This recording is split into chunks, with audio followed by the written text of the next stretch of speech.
Kita pasti sering atau pernah dengar ucapan adalah doa atau the power of your mind. Benar nggak sih apa yang kita pikirin dan ucapin bisa jadi doa dan bisa menjadi kenyataan dalam kehidupan kita?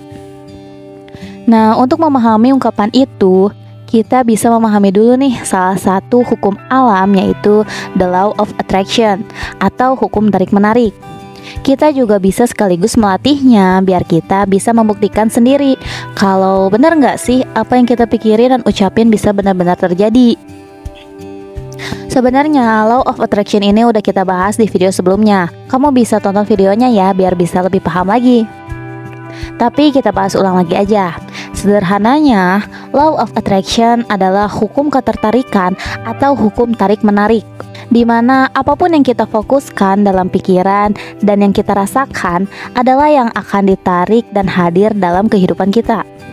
Secara sadar ataupun gak sadar, positif atau negatif, diinginkan atau nggak diinginkan, law of attraction ini sebenarnya selalu bekerja. Dan ini menarik sih, karena pada akhirnya kita juga bisa sadar kalau kita bukan menarik apa yang kita inginkan, tapi kita menarik apa yang kita yakini akan terwujud. Kalau kita ingin paham cara kerja salah satu hukum alam ini dan berlatih menggunakannya dengan kesadaran dan niat, kita bisa mendapat manfaat yang bernilai loh. Di antaranya, kita akan semakin tahu apa yang benar-benar diinginkan dalam hidup, baik untuk aspek pribadi, hubungan, keuangan, pekerjaan, dan spiritual. Law of attraction ini juga bisa membantu kita mengenal diri lebih dalam lagi, karena dalam praktiknya kita akan mengenali sifat, kebiasaan, sampai kepercayaan yang terkadang bisa menghambat untuk mendapatkan apa yang benar-benar diinginkan. Bisa belajar untuk lebih bisa menghargai dan berterima kasih pada semua hal dalam hidup, mulai pada diri sendiri, semua orang yang hadir dalam hidup, cerita-cerita yang hadir dalam hidup, dan tentunya pada Sang Maha Pencipta. Dan yang terakhir, kita bisa semakin berhati-hati dalam berpikir, merasa, berucap, dan bertindak. Gimana sih caranya untuk menerapkan law of attraction ini dengan berkesadaran? Untuk menerapkannya, kita perlu hadirkan diri dalam keadaan yang tenang dan damai. Kemudian menghadirkan perasaan bahagia dengan perlahan, misalnya perasaan saat kamu lagi berlibur. Lalu barulah kita mengolah keinginan-keinginan yang ingin kita wujudkan. Keinginan itu juga bisa dituliskan secara rinci. Kamu bisa menulis keinginan kamu dan bagi per kategori ya. Misalnya keinginan untuk mengembangkan diri secara spiritual, keinginan dalam hubungan, karir, dan sebagainya.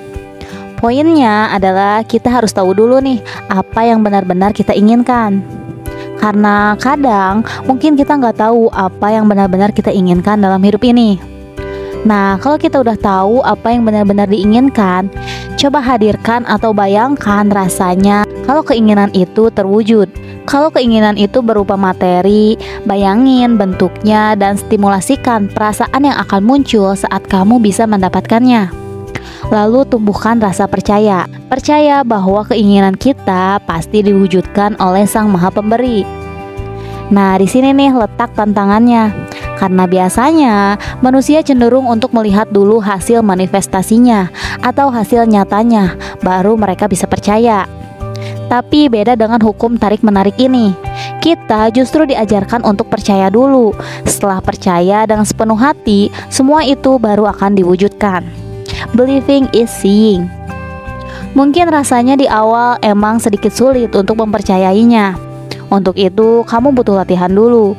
Kamu bisa mulai menerapkannya dari hal-hal yang sederhana. Misalnya, saat kamu ingin ke pasar, kamu yakin nih bakal gampang dapat tempat parkir.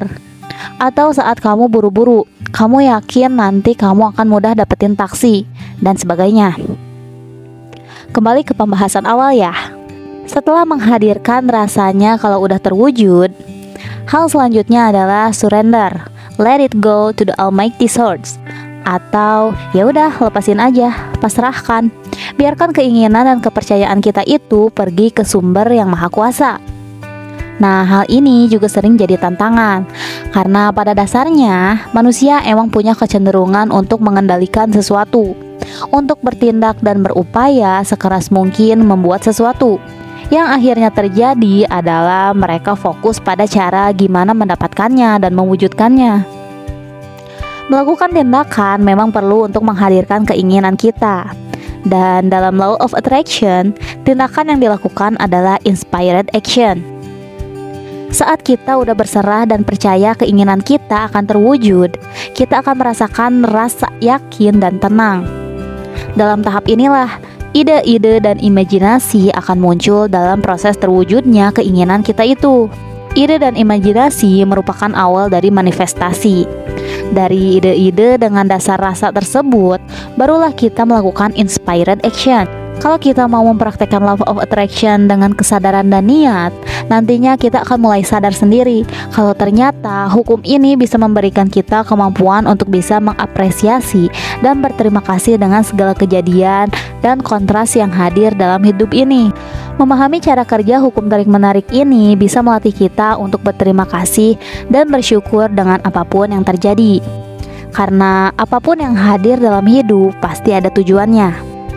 Kontras itu hadir dalam hidup kita agar kita bisa menerima diri dan kehidupan. Sehingga nantinya kita jadi semakin tahu apa yang benar-benar kita inginkan. Kita nggak bisa mengendalikan apapun yang hadir dalam hidup kita, tapi kita bisa mengendalikan cara kita merespon hal-hal yang nggak bisa kita kendalikan itu. Daripada menyalahkan keadaan, kita bisa mengingatkan diri dan bersyukur atas apa yang sudah dimiliki. Dan juga kita bisa menjadikan momen ini sebagai refleksi dan evaluasi diri. Coba deh tanya lagi, apakah keinginan kita selama ini udah sesuai atau perlu dipertimbangkan lagi? Untuk mendapatkan jawaban, kita perlu berlatih menjalani hidup the art of allowing, atau seni menerima keadaan. Dengan demikian, kita bisa belajar melepaskan keinginan untuk mengendalikan situasi, lebih bersabar atas keinginan yang kita yakin akan hadir dalam hidup sebagaimana mestinya. Dan pada akhirnya, kita bisa merasa hadir seutuhnya di saat ini, menikmati setiap momen yang ada. Because we are human being, not human doing. Nah, itulah seni meminta dan menerima yang bisa kita terapkan dari hukum Law of Attraction. Semoga penjelasan ini bisa bermanfaat ya, dan bisa menambah perspektif baru untuk kamu. Semangat terus untuk menjadi pribadi lebih baik. Terima kasih sudah menonton. Kalau kamu suka dengan video ini, jangan lupa klik tombol like dan subscribe channel ini ya, biar kamu gak ketinggalan video serupa untuk bantu kamu ngembangin diri jadi lebih baik. Sampai jumpa di video berikutnya.